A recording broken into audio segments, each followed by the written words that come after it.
when it comes to airplane travel and being in airports, these are environments that are naturally overstimulating children and cause them to become dysregulated. So I'm sharing with you 5 calming tips and activities that I recently did with my son on an airplane journey. And one of the reasons I really like these tips and activities is that they focus a lot on a parent and child connection. And I will say for the first time, I felt very confident in being able to manage my son on an airplane journey by myself. And for the first time, we had a very smooth and successful trip. And hey, if you're new here, welcome. My name is Agatha, and I'm a mom of a 2-year-old son named Valentino. And my channel explores all aspects of emotional intelligence and growth mindset for kids.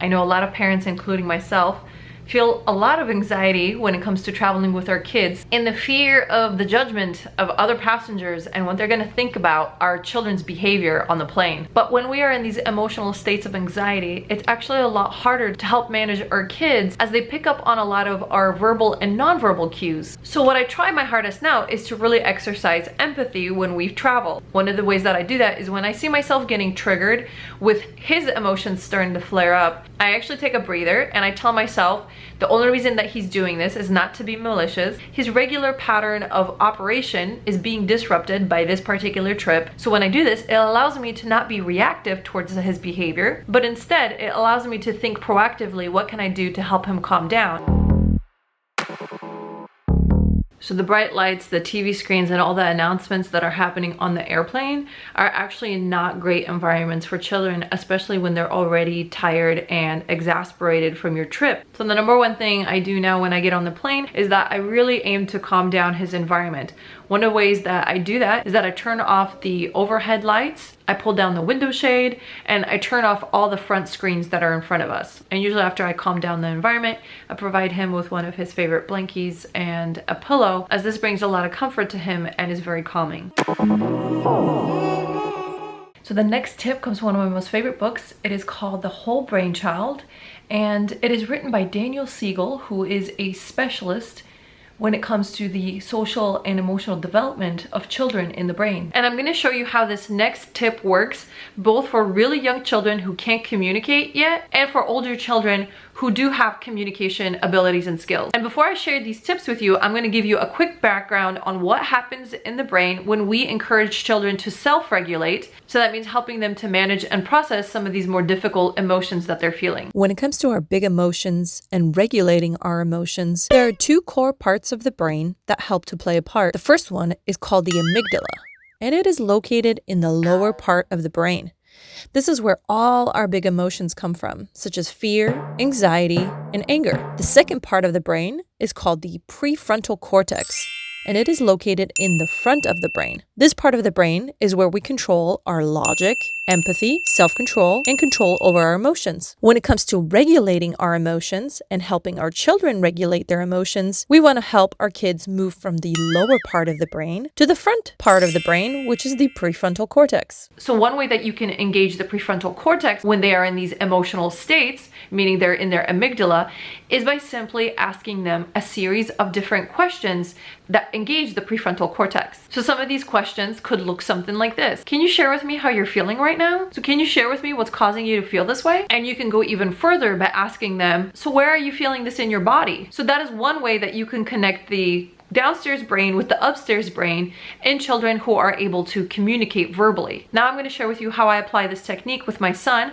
who's not verbal yet. He's 2 years old and he can only say a couple of handful of words. The first one is I use a really soothing touch. So what I might do is put the palm of my hand on his back and I start rubbing him in a really gentle manner. The other one is I try to get down at his level. So instead of leaning over him or trying to bear down on him, I try to get down at his eye level. I really make the emphasis on trying to relax my face, because even though if I'm using a really calm voice and I'm being really gentle, if I have any sort of aggression or frustration on my face, one of the things that I learned, particularly with small children, they pick up on these nonverbal cues because that is how they are wired and designed to respond to the world around them, especially with their caretakers. So when I'm in this sort of more physical position, I'm able then to communicate with him by gently rubbing his back, and I'll say something like, wow, you look really, really frustrated, or you're being restricted to do that, and I can see how that feels really frustrating right now. So breathing is one of the most simplest tools that we have at our disposal anywhere and anytime. And it is also a really fantastic way to calm down anxieties and anger and any other kind of frustrations that might come up on your plane journey. And the reason breathing is such a great tool is that there's numerous studies out there that show the act of breathing and taking deep breaths actually calms down our brain and our nervous system. I also find it as a really great tool, not only for me to help my son calm down, but also as a way for me to calm down together with him. And for most of us, you really don't need a lot of instructions in how to breathe. But there is a really fantastic video that has been created by Sesame Street that helps to demonstrate to little children on one particular breathing technique, which is called belly breathing. Belly breathe, gonna breathe right through it, belly breathe. This is how you do belly breathe. Gonna breathe right through it, belly breathe.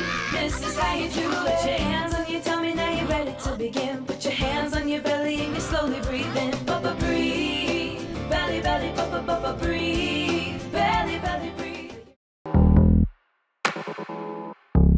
Touch, scent, sight, and sound are all ways that we viscerally experience the world around us, and especially our children. So all of these have the ability to arouse our senses or to calm them down. And I'm going to show you some examples that I used with my son as a way to utilize the senses to help him to calm down on the plane. Where this inspiration came from is from this incredible woman in Canada who runs a play therapy practice. I actually found her on Instagram, and you can go and look her up too. Her handle on Instagram is the Nurse Play Therapist, and her page is incredibly inspirational.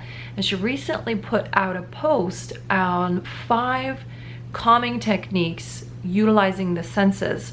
And I brought some of these on board with me with my son in the most recent trip that I did. And I'm going to share with you 4 of the ones that we used on board. So the first sensory item is lotion. And my son particularly really enjoys gentle touch. So some ways that I get him to calm down if I'm seeing that he's starting to get frustrated or he is really wanting to go and run around, I encourage for him to sit in a seat, and I will take out a little small thing of lotion, and what we will do is we will do little gentle hand massages. So just the act of playing with some lotion and dabbing it on our hands, or me giving him a foot massage or a hand massage, actually allows him to calm down quite a lot. It's a really simple activity that I do to connect with my son, and it's one that he really, really enjoys. And I definitely see him calming down a lot more in the act of actually sitting in his seat and enjoying some of these lotion activities.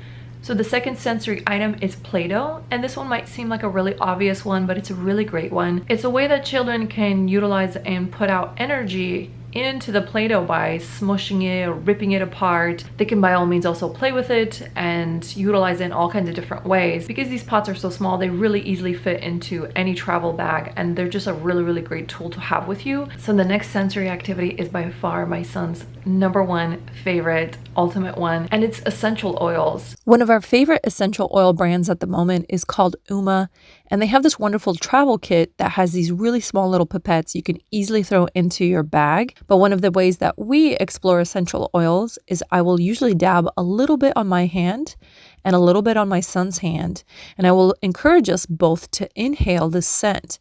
He really, really enjoys this activity as it allows him to explore not only the oil on his hands and us giving each other little massages, but also the scent is very relaxing and calming.